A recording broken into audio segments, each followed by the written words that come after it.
Hi everybody, here I am, speaking to you from the bottom of the world, depending on your perspective, of course. So, after the debacle of the G7, I felt compelled to have to do a reading what's going to happen now. It, of course, was running alongside all the hype for the summit, which is coming up in Singapore. Where do you go with this man? Who would be the next president of America? It would have to be, that presidency will have to be launched with the biggest apology tour the world has yet seen in modern times. So, Mr. Art of the Deal went and crashed around.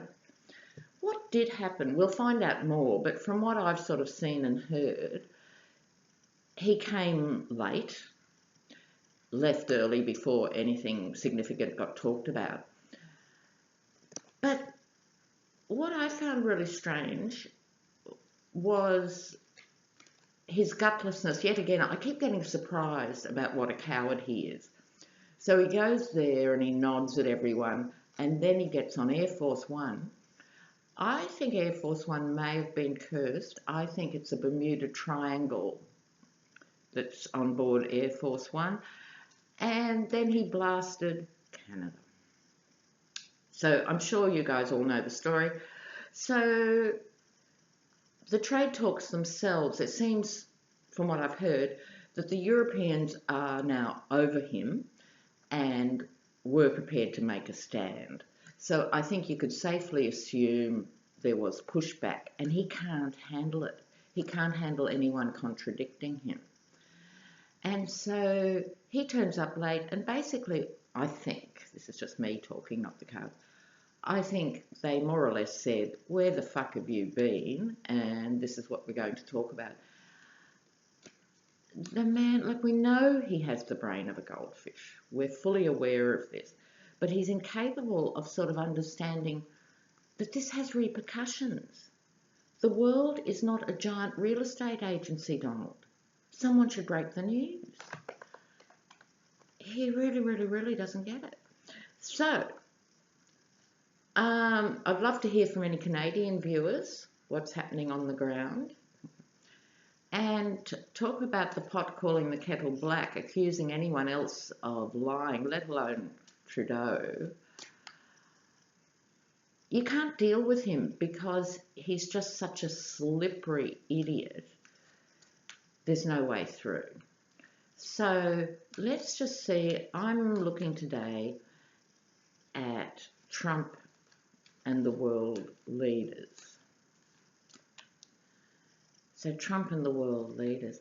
So I'm not going to read on the actual summit again. I've read on it twice. And looking at the G7 experience, you could probably say he'll come out of the summit trying to smile. He only does fake smiles.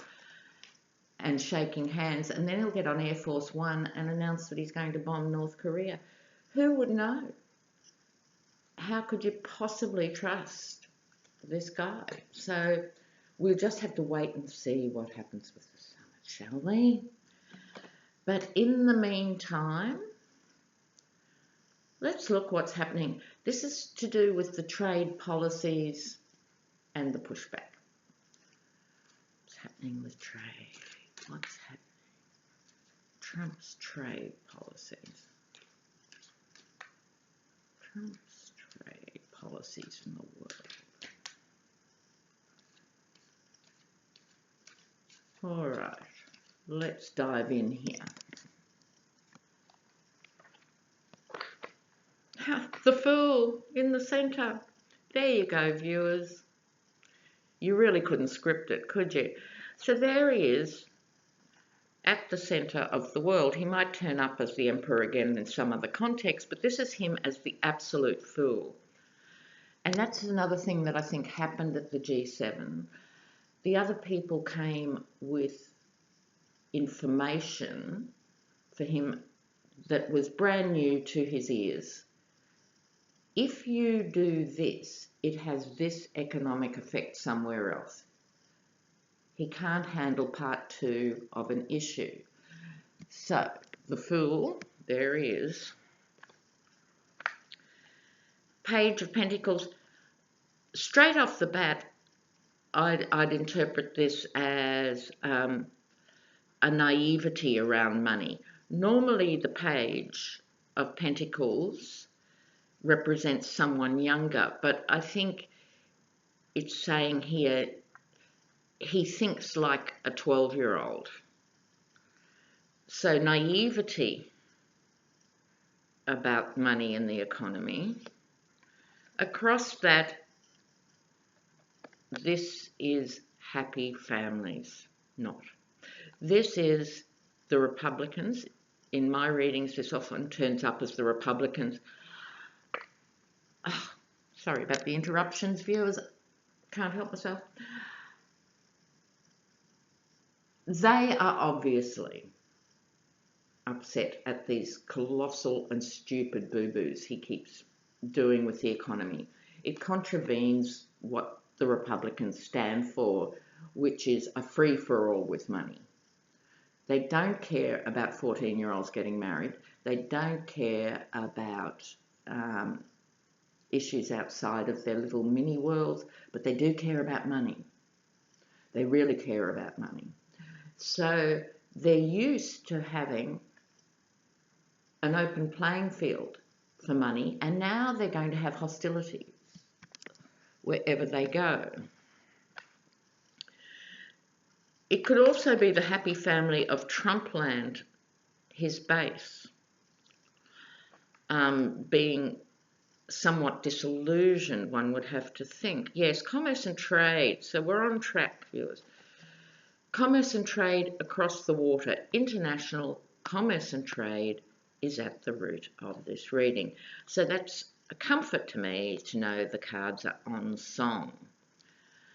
So behind this, a bit further back, was relationships with people. That would be conventional trade deals. That would be negotiations that take 3 years, 5 years, 7 years to put in place. Now, it's not that I agree with that. I think deals could be done a lot quicker than they are, international deals. I think there's a great deal of milking of business class travel and 5-star hotels in order to have another discussion with country X and Y. But nonetheless, this was about people getting on, respectful interactions, and so forth. It's certainly ironic, viewers, that these trade deals that we used to be so critical of in many ways are now looking like, sort of sanctified things because they've been torn apart so mercilessly and unnecessarily. Oh, top of the reading, Donald. This also, unfortunately, has to represent America as a whole. Their hands are tied while they've got this president. I think this is speaking to the Republicans. They are at a watershed of having to decide how they are going to manage him.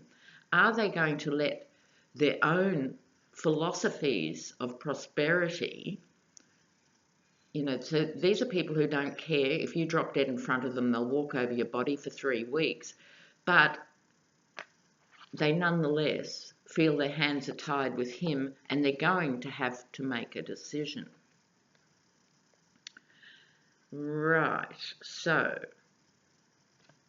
further out here, the Apprentice card. Many interpretations spring to mind instantly. This is him as an apprentice of a president. It could be him being the star of The Apprentice. The only reason The Apprentice worked as a show, and it's been documented by producers since, they had to edit him all the time because what he said made no sense. These non sequiturs, these rubbish conversations that they had to edit into a normal sentence. So this is just, I think, looking at America as a TV show, looking at the presidency as a TV show. So that's my take on that at this point. What is happening? Yes, did I not just use the words crossroads? This is more swords for the Republicans. They are sort of now caught. They either stick with him and let the economy flush away down the toilet, or they take him on and then they look like, a warring party when they go to the midterms. Yes. Thank you, Jesus. Now, what I actually think here is, again, there's a deep irony that they are being brought undone in the economic sphere.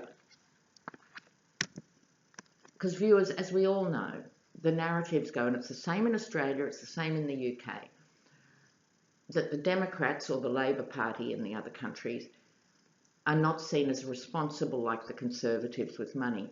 And yet the Conservatives will always cut small amounts of money for the poor and give giant amounts of money to the rich. It's never a question really, is there enough money? Because they always find it for corporate welfare. So they are at the crossroads. Are they going to let him get away with this shit? You can be damn sure there'd be a lot of argy-bargy behind the scenes. The world. So this card is acting across these swords.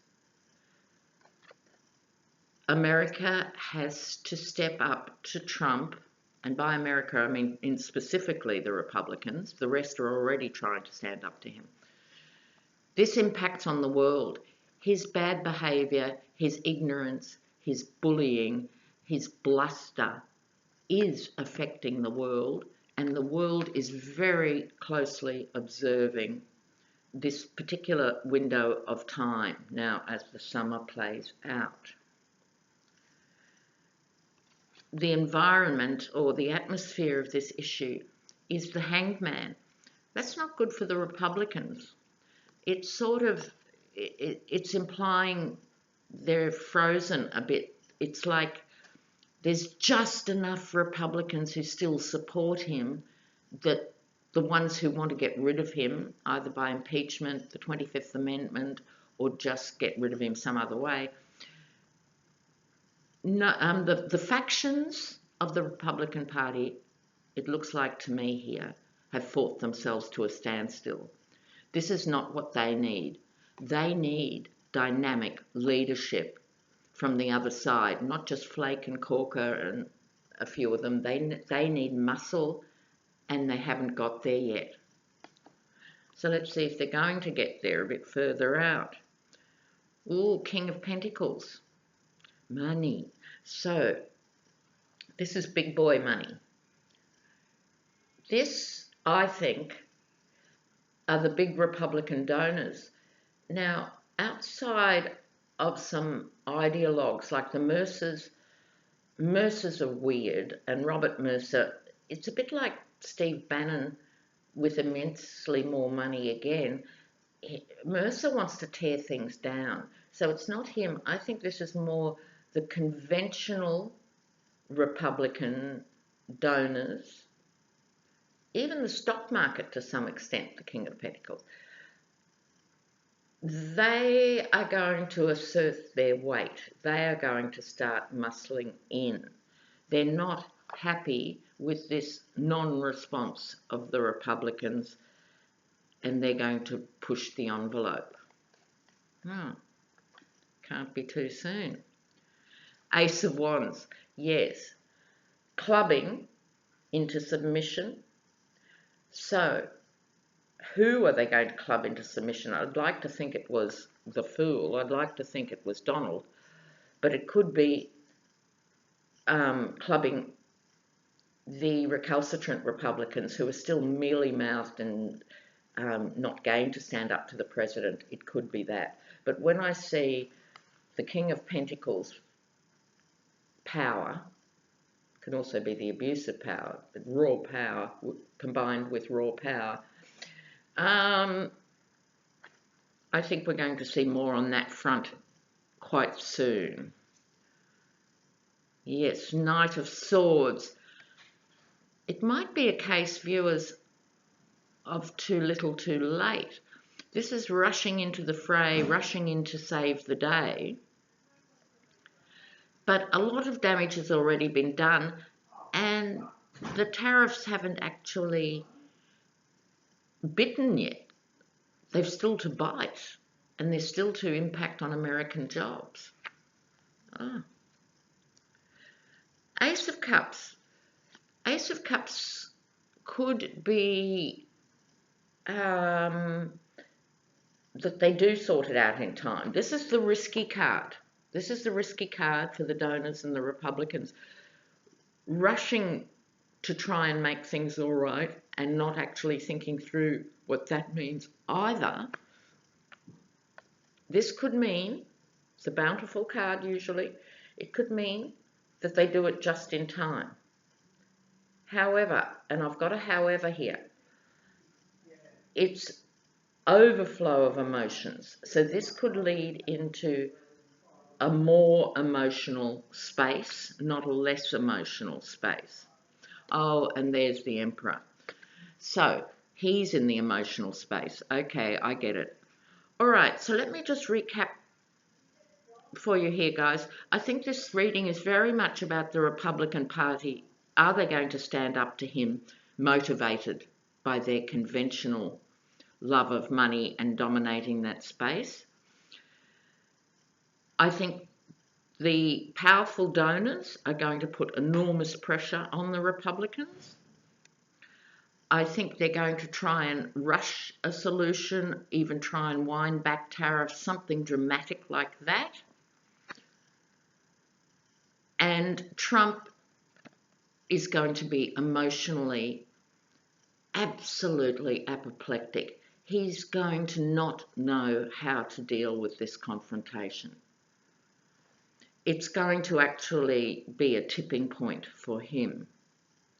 Oh, dear, oh dear, oh dear. All right. Well, there are so many other readings to do, and I notice most readers say this. They've got a long list, like I have, of things they want to move through, requests for viewing. And then, of course, you go online and the world's changed, and you have to respond.